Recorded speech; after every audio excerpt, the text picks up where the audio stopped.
Hey guys, welcome to another video here on the AviationPro channel. Now it's Ascension Day and I'm about to ascend to flight level 390 today for a flight from Amsterdam to Prague, and unfortunately there's not any ATC available on this route, and I thought this was the perfect opportunity to explain to you the use of UNICOM. So in this video I'm gonna show you and tell you what UNICOM is, how to use it, and especially how not to use it, because a lot of people kind of abuse UNICOM for other things, but in reality, on VATSIM, if you're using UNICOM, then you should kind of act professionally. So, first of all, I'm just going to explain what it is and when you should use it. So, UNICOM is basically a frequency where you can tune in as a pilot when you're connected to the VATSIM network, and that frequency is 122.8. And it allows you to communicate with other pilots when there's no air traffic control online. Now, of course, you can imagine there's not always air traffic control online, especially in the afternoon.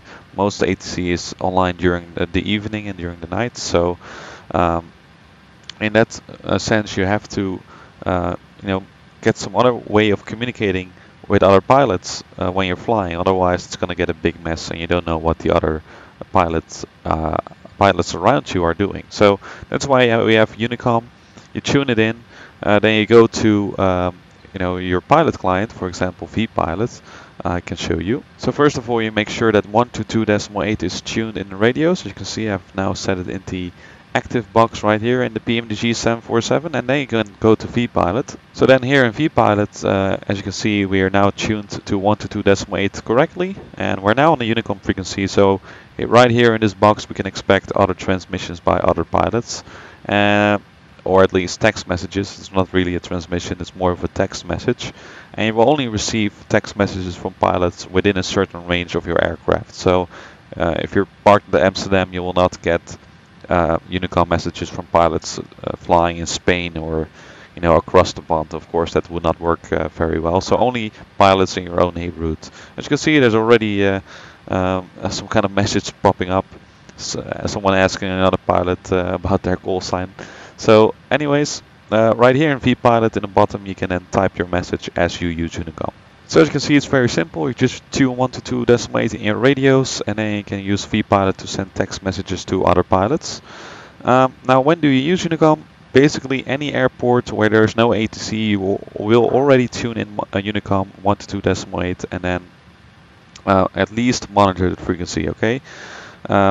Now, of course, in real life, there are some uncontrolled airports, like very small general aviation airports, but even those airports might have a radio frequency where pilots talk to each other. So it's best just to keep in mind, whenever there's no ATC and when you're flying on VATSIM, and especially at bigger airports, always tune Unicom, so you know that what other pilots are doing, and if necessary, you can also, send your own messages.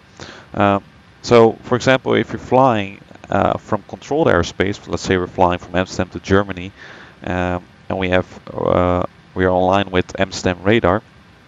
If we're flying in Germany where there's no ATC, ATC will just give us a sort of a handoff where they say monitor Unicom on 122.8, or some controllers might say frequency change approved, meaning that or implying that you should go to Unicom and monitor the frequency. The other way around, if you're flying from uncontrolled airspace into controlled airspace, sometimes that boundary is kind of hard to know, but usually what I do myself is just wait for a contact me message. You will see that message from the controller in vPilot, and then you can go from the Unicom frequency to the air traffic control frequency, and then you're back in the control. So that's kind of the way when to use Unicom. All right. Now, of course, sometimes it doesn't make sense to use Unicom. For example, if you're the only one at an airport and you don't see anyone flying in or out, then it doesn't really make sense to send messages on Unicom. But whenever there's one other pilot or more around you, I always do position reports and tell what I'm doing. And that's what I'm going to show you next. So I'm just going to take through this flight without ATC, and I'll show you what you can type and how to be consistent, and also what not to type during the flight when you're in Unicom. So the way it works with Unicom is that you only tell other pilots about movements that you're making, changes in the movement, alright? So you don't give yourself a clearance. That would be very silly, of course. So the first time when you're going to use Unicom is only during pushback, and because then you're actually moving your aircraft, and then autopilot should be aware of that movement. So what you type in that case is very simple. A Unicom message always starts with the airport code that you are flying from or to.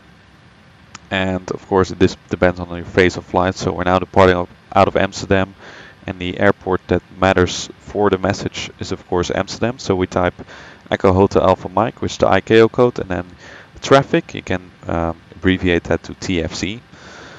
And then you just type a comma, and then you can continue your message. So you can type Amsterdam traffic, startup and pushback gate Sierra A2, because we're parked at Sierra A2. Alright, you don't have to type your call sign per se, because autopilots will already see the call sign that is sending the message, as you can see in vPilot. So just type the ICAO code of the airport, and then traffic, and then you continue with the rest of your message. So in this case, Amsterdam traffic, startup and pushback gate Sierra A2. Of course, with a pushback, you might also want to include which way you're facing, so the autopilots are aware of that too. And another thing to keep in mind is never just rely on one source of information when using Unicom. Also use maps like VatMap or Servinfo or VATSPy, so you're kind of aware of your situation. So as you can see, I'm now the only one on this cargo apron, so I probably won't bother anyone. But if there's another cargo airplane, coming in, I might just hold off with that message and announce my pushback after the aircraft has parked at some kind of stand on the same apron. So just keep that in mind. So I'm now going to type this message and send it to the autopilots. So as you can see, this is the message that I've typed right now, and now just press enter, and now the other traffic around Amsterdam airport will know that I'm starting my pushback from this gate. There you go. And as you can see, my call sign is already right here, so that goes to show that I don't have to separately type my call sign. Okay, so once your pushback is completed, you can announce that you're gonna taxi. So as with any ATC transmission, if there would be ATC online, always make sure you're ready upon when you send your message, because if you say you're gonna taxi but you're not gonna taxi in another 5 minutes, someone behind you might get angry. So just be ready when you send a message, and also don't type something like clear to taxi to runway 24. You're not cleared, you're just announcing what you're doing. So in this case, you type Amsterdam traffic, taxi to runway 24 Sierra 8. That's all you have to do. So as you can see, we're arriving at the holding point here, Sierra 8, and it's wise, especially if there's other traffic around. As you can see, there's one airplane on TCAS as well. It's wise to just hold short for a little while, just to get a sense of the traffic around you, just to make sure there's nothing blocking our way once we take off. And as far as I can see, it looks pretty clear. There's no other traffic. So in this case, we're going to announce our takeoff. Again, we're just going to say what we're doing. So in this case, you type Amsterdam traffic, takeoff runway 24, RNM to Sierra departure. So also include the departure, so that traffic that's arriving or that has just departed in front of you knows what route you're going to fly. So always announce the SID in that message. So Amsterdam traffic, takeoff runway 24, RNM to Sierra departure. Alright, so as you can see, we took off. I'm now cleaning up the aircraft's configuration, and we've got a TCAS warning here, and it's probably an aircraft that's on approach to runway 36 center. And I just noticed that from Unicom, so that's where you can see where Unicom is so important, right? So you can make sure that you're staying clear of that traffic. If I would have stopped my climb for some reason right now, I probably would have, come in the way of that traffic, and that's of course not a good idea. So always keep an eye on the position reports of other pilots. Don't just think about yourself, really keep an eye out on where the other traffic is, otherwise you might end up with a collision, which of course nobody really wants. So as you can see, we're almost approaching flight level 60, which is the standard climb limit of the instrument departures at Amsterdam. Now, personally, I never announce that I climb any higher or change altitude. It really doesn't make much sense to constantly say like KLM 123 climbing flight level 250 and then saying KLM 123 climbing flight level 390. as long as you make sure you're staying clear of traffic, what you might want to do at some point, I'm just going to turn on the autopilot right here. If there's, for example, traffic flying above you at flight level 360 and you want to climb to flight level 370, you could, for example, say, okay, KLM 123 leveling off flight level 350 to stay clear of this and this call sign. You can actually mention other pilots if you want to, just to bring that to their attention, just to let them know that you're aware of their cruise altitude, that you're maintaining 350 for the time being until you're clear of that traffic, and then you can announce that you climb higher. That's kind of the situation where you would use UNICOM during cruise and when changing flight levels. But in general, you know, what's most important is the ground movement, and also you know, the initial phases of the departure and the late phases of the approach. That's where it's really important to do position reports, because then you're going to be flying around in all kinds of directions where traffic really comes together. So that's really the point where you really want to make use of UNICOM. Do your position reports, and then also, of course, take a look at what other pilots are doing. So as you can see, we have a nice departure out of Amsterdam right here. We're leaving the Netherlands behind, as you can see, and we are entering quite a little bit of cloud.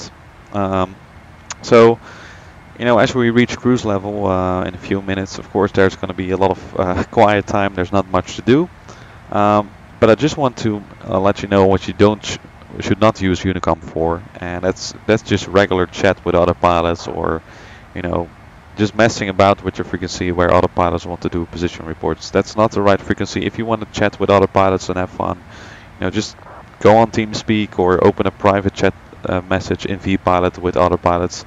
UNICOM is not the place to do this kind of thing, and you know, just have to respect that, because there are other pilots as well who want to simulate their flight properly, you know, and want to do their best as well to stay clear of other traffic. And if some other pilots, you know, start messing about and ignoring all their position reports, then of course it's gonna get an even bigger mess than it may already even get. Because let's be honest, you know, even though their position reports, you know, without ATC, it is kind of difficult to stay clear of traffic at times. Sometimes you will find that you have to make a 360-degree turn in order to stay clear of traffic on final approach, for example. And that just happens. But just be respectful to each other. That's the main message that I want to give you here as we climb to flight level 390, right? So just respect other pilots and be polite, and have fun on other channels if you want to. So, for example, TeamSpeak. That could of course work. Now on UNICOM you might see the occasional joke coming by and all that stuff. That's of course fine, but it should always be limited, right? And if something really goes out of hand, you don't like it, you can always call a supervisor if necessary. Now, luckily, in my personal experience, I've never had to do that. So, you know, usually it's not that busy on UNICOM anyway. So, but just to keep that in mind, I just wanted to tell you that. Now, just to show you an interesting thing right here, as you can see, there's some huge thunderstorms ahead, and we're not in controlled airspace. So, actually, around this point, we want to deviate around this. Now, the way you would type this, for example, on UNICOM, just if there's other traffic around here as well, then it would definitely help to announce your deviation. You would say, for example, now of course you don't have an airport right now that's of relevance to include in your message. You could just say, you just type your call sign. So for example, KLM 123 inbound Exoba, turning left heading 060 to avoid weather. And this kind of lets other pilots know that you're deviating around your route. They should check out their maps where you're flying. And then also, of course, this helps them to realize that there's some bad weather around this waypoint Exoba. So if they have a waypoint that's near Exoba, they know, okay, maybe I should look out for weather in this area, because, you know, at the same time, this is kind of a pilot report as well. So I think I'm gonna deviate around this weather, because as you can see, it looks pretty bad, and I'm just gonna play around a little bit with the weather radar, see what I can do about it. Alright guys, so the flight is almost coming to a close, at least the cruise phase, and we're almost approaching our top of descent, as you can see on the navigation display right here. And we're also flying around some very big storms today, as you can see. So I'm trying to kind of avoid them as we go. Anyway, when you reach your top of descent, it's not necessary to announce your descent, because you're usually not going to descend to a particular flight level anyway. So But if there's some traffic in the area, if there's some traffic below you, it can be advisable to descend. Now, since we're arriving at Prague, we start our message in this case with Lima Kilo Papa Romeo traffic instead of Amsterdam traffic, so now Prague traffic. And then you can announce your descent. For example, we're now inbound Taleb, what is it? Talek. So inbound Talek, descending flight level 250 from flight level 390. For example, that's something that you can announce, and then you make some steps. Of course, you usually don't descend all the way down to your approach altitude, in this case of 4,000 feet immediately. So just do it in steps. For example, 250. Just make something up, and then maybe 180, and then to 4,000. But in general, I personally don't really announce descents unless there's really quite some traffic below me. So in this case, I'm just gonna reset the MCP altitude and get ready for descent. Now, as you can see, we're now inbound waypoint Golop, and this is the final waypoint on my flight plan, and this is where the Golop to Shera arrival for runway 24 at Prague starts. And this is definitely something you want to report, because you want to make other pilots aware of what arrival route you will be flying. So mention in any star or transition that you're going to be flying. And what I personally also like to mention is the ETA to the airport. So you can check that on the progress page here at in the Boeing FMC in this case. You can see here destination Prague arriving at 1312 Zulu. So that's what I'm going to report on UNICOM. So in this case, I would type something like Prague traffic passing flight level 250. Expect Golop to Shera arrival for ILS runway 24, ETA 1312 Zulu. Right, that's something that you could say. So just to make pilots aware of your the arrival route and of your arrival time, because if there's another pilot who arrives, let's say at 1313 Zulu, then that pilot knows, okay, hey, I should keep a lookout for this traffic because we're pretty much arriving at the same time. So in that case, I might need to vector myself around to keep clear of the traffic and let him or her land first before I go. So that's the way you should kind of think, and I think that personally helps very much to report the ATA as well as you start flying the star into the airport. So as you can see, we're in the final stages of the approach. I'm now turning towards the airport. You can see Prague Airport lying around here, and basically we're now about to enter the downwind leg, and this comes down to the very basics of flying general aviation airplanes at small airports. You should know about the downwind, the base leg, and the final leg as you approach the airport, because that's going to help you when sending messages to other pilots on UNICOM. Because although you might have reported the star in the transition that you're going to fly, in some cases you might want to vector yourself around if there's no ATC, just to give yourself some extra margin, or maybe to deviate around weather, for example. So in this case, we're now still flying LNAV, so in principle we don't have to report anything. But we can also assume that I'm shortly gonna fly heading 062, and then of course at some point you want to turn to the base leg, right? But since you're not flying the exact transition anymore, it's wise to report to other pilots, especially if there are other pilots in the approach phase to the same runway, about your position. So you could say, for example, a Prague traffic downwind runway 24, turning right heading 150 for base. And then later on you could say, for example, Prague traffic base leg, right hand base leg runway 24, turning right heading 210 for final. That's kind of the position reports that you want to do on the final approach. So just keep in mind that that's possible, alright? Alright, as you can see, we're now on final approach to runway 24 at Prague, and this is definitely something that you want to mention on UNICOM. So just say Prague traffic, final runway 24, and that way everybody knows that you are inbound to that runway. Any traffic that might be departing very shortly at runway 24 knows that they have to hold before the hold short line to let you land first and not to take off, because if they take off and you're on very short final, you might need to go around even, because there's simply traffic blocking you. So always mention that you're on final approach. For example, at around 6 miles, that's kind of a good cutoff point to mention that you're final approach, and in that way people can make sure that they do not take off in front of you. So We're just going to continue the approach. In this case, in this VATSIM flight, there's not any traffic around, so in all honesty, it doesn't really make sense for me to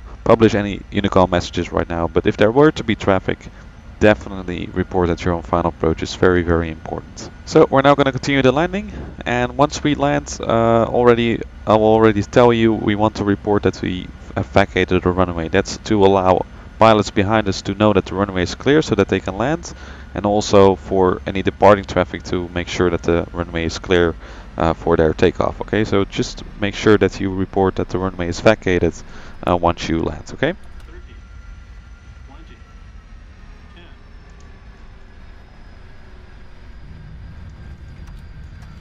10. There we go.